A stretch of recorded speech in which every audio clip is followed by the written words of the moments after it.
I want you all to meet Kennedy Mitchum. The Nerinx Hall grad and recent Drake University grad is bringing change to the world one word at a time in an effort to get us to better understand the complete meaning of racism. Right now, if you look up racism, the definition reads, a belief that race is the primary determinant of human traits and characteristics and capabilities, and that racial differences produce an inherent superiority of a particular race. Well, Kennedy got Merriam-Webster dictionary to change all of that. She now joins us live this morning from her home in Florence. And when it comes to that word, Kennedy, what was the dictionary missing? I think that it was really missing the, institutional features of racism. We have to acknowledge that everything from healthcare to our prison system, it puts people of color at a disadvantage because those are the ways that those systems were built. So we have to get to the root of that, and that the root of that should definitely be in the definition of racism. So those systemic structures and the way that it works in those systems should be in the definition of racism. Now, you said you faced something at Drake University on campus. Microaggressions? What is that? Yes, so microaggression is something that is very subtle, but it's just an implicit way that someone can just be offensive. So it's racist, but it's very small. It's not as overt. It's a lot more covert. So it's just like a lot of my classmates who were just always questioning my abilities or didn't really care for what I had to say. It was because I was a black woman. They wouldn't do that to any of my other counterparts or any of the other students who were in my classes. It was only to me or to my other friends who were also people of color.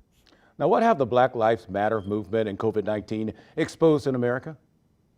Oh, it has exposed a lot. I think that it gave us a time to really sit down and just there's no sports, there's nothing else to entertain us. We have to just see everything that has happened with black people. The same stuff we've been talking about for years now is just on the forefront and you can't ignore it. You can't run away from it. People are dying. Black people are dying because of everything that's been going on, because of these structures, because of racism. So we've everyone, not just African Americans, who have to fight for it. I think that a lot of people like are just trying to understand like what am I missing? Like we're in this time where you really, if you didn't understand or if you didn't see anything or Mhm. think that, if you just thought it was a racist cop, you are starting to see that wow, like yeah, maybe the system is racist. Maybe there is something that I'm missing here.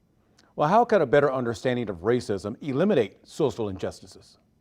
Yeah, a better understanding is because racism is so multifaceted, it's so multidimensional. So we have to come at it at a lot of different angles. It's not just, oh, hate crimes. It's not just, calling someone a derogatory term. It's really deeply rooted in a lot of different systems. So we have to start attacking those systems. We have to start rebuilding. We have to, since we acknowledge that with the definition of racism, we can start, trying to understand, okay, so this is how this works. How do we fix that? Mhm. If we don't even acknowledge the problem, it's going to keep happening over and over again, which is what we've been seeing. Now, this current movement seems to be moving very quickly. How is this different from the marches back in the 60s?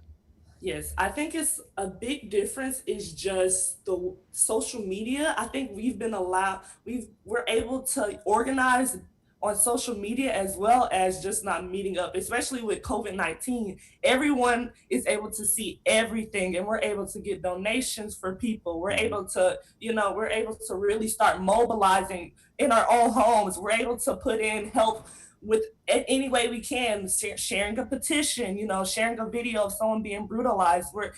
That's really, it's a lie because it's like is now everything is being put out there on social media, and that's a lot of trauma just coming back up because we've been seeing this, and a lot of people of color, we've experienced it, so we don't necessarily need to see it, but we're trying to make sure that people are aware. We're trying to make sure that people who are experiencing these things right now can get the help that they need. So I think that's the big difference is just social media because and also it's a lot more young people that are just on the front lines organizing, making sure that they're pitching in and making sure that we're really trying to push this movement forward.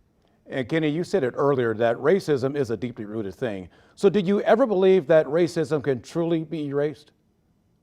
Yeah, I think that that's super. I think it's going to take a long time. I think that we've learned from the past movements, like you said before. We're doing more. We're trying to make sure that it's not just the surface level stuff, but we're understanding that it's deeper than that, and we're trying to correct it as it really exists now. I think that eventually, I hope that, maybe my kids or my grandkids don't have to experience those same microaggressions, those same, racial bias as much as I did.